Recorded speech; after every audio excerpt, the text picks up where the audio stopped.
Hello বন্ধুরা, আসসালামু আলাইকুম। Welcome to my channel. আজকের আয়োজনে আপনাকে স্বাগতম।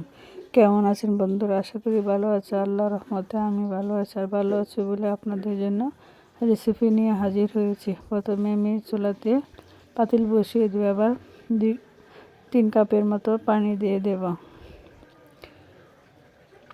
পানিটা গরম হলে এবার জাল দিয়ে পানিটা গরম করে নেব। পানিটা ভালোভাবে গরম হলে এবার নুডলসগুলো দিয়ে দেব। নুডলসগুলো দিয়ে আস্তে আস্তে করে নাড়াচাড়া করে 6 থেকে 7 মিনিট ফুটিয়ে নিব।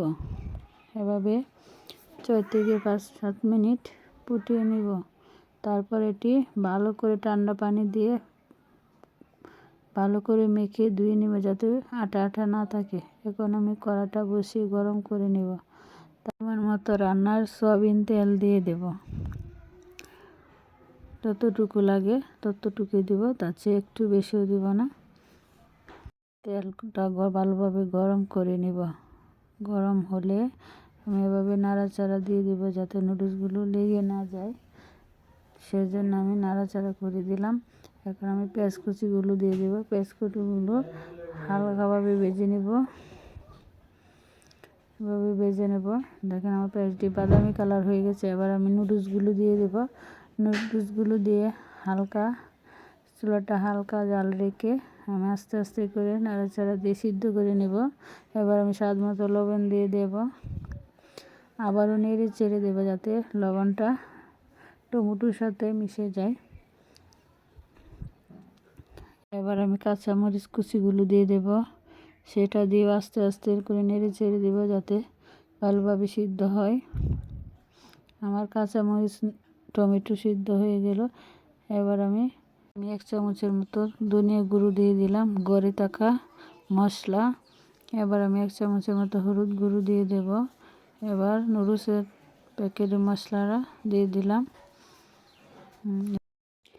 এবার আমি ভালোভাবে নাড়াচাড়া দিয়ে মশলাগুলো মিশিয়ে নেব।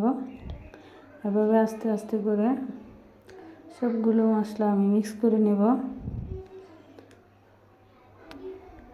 এবার আমি সিদ্ধ করা নুডলস দিয়ে দেব। দিয়ে আস্তে আস্তে করে নাড়াচাড়া দেব, যাতে মশলাগুলো নুডলসগুলো এর সাথে মিশে যায়। এখন আমি আস্তে আস্তে করে মিশিয়ে নিলাম।